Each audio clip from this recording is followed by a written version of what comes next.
State leaders ramp up the response to coronavirus concerns in Texas. First, good news is that Texas now has the ability to test for COVID-19. But there are confirmed cases in Texas. What state leaders want you to know now about the risk and how to protect yourself. It's a good night. It's a good night. And it seems to be getting even better. Super Tuesday in Texas brought a momentum shift at the top of the ballot, but see why races farther down the ticket also carry a big impact for the state's future. Hello and thank you for joining us for State of Texas. I'm Wes Rappaport. Josh Hinkle is on assignment. Concern over the coronavirus is rising as more cases are confirmed in Texas. But state leaders say the risk to Texans remains low and they're taking steps to keep it that way. On Thursday, Governor Greg Abbott announced the state ramped up its laboratories. Texas now has 6 labs able to test for the coronavirus, and 4 more labs will be ready by the end of the month. The state lab can perform approximately tests for 26 patients per day. Houston and El Paso can perform tests for approximately 15 people per day. Dallas and Lubbock can perform tests on approximately 10 patients per day. Once the other public health labs in the state complete the testing validation process and begin testing, the state public health lab network will be able to process more than 125 COVID-19 tests per day. Testing is a key part of the effort to identify infected people and control the spread of the viruses. Congress approved more than $8 billion in emergency funding to help fight coronavirus. Governor Abbott says Texas wants as much of that money as possible to pay for testing and treatment costs. But a lot of Texans still have questions about the response to the virus. I spoke with Texas Division of Emergency Management Chief Nim Kidd about the risk and what you need to know to protect yourself and your family. Our job is all hazards: floods, fires, tornadoes, terrorism, hurricanes, and public health. What are some of the challenges that come with having some of these conversations real time as things evolve? Sometimes doing it real time makes it easier than doing it in a hypothetical scenario because we're actually dealing with factors that are not just made up.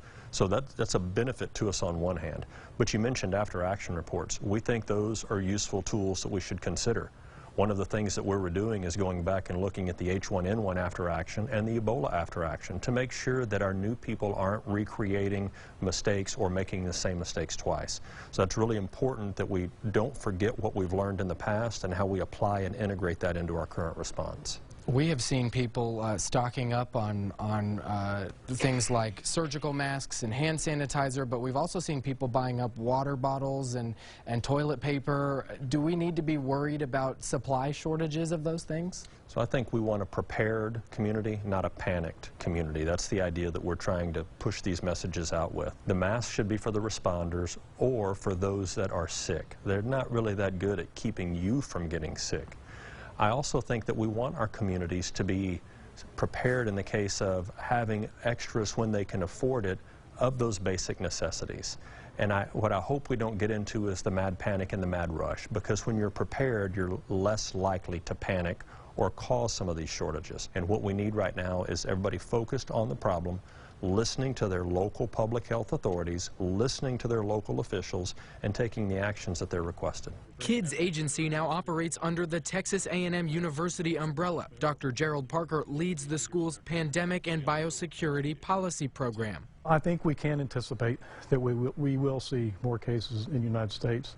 I think we should anticipate that we will see more cases in Texas. I think over the next couple of weeks, we're probably going to be shifting our strategy from not only containment, in fact we are in the United States, we're shifting from a containment to a containment plus mitigation strategy. And so what does mitigation mean? Is if we do start having spread in our communities, that what are the actions then that we can take to also mitigate, further spread in our communities? So we got to think about things like social distancing, and then what that means as an individual, personal social distancing, and also in our communities. And so businesses, schools, universities, other NGO organizations are being asked to think about what it means for social distancing.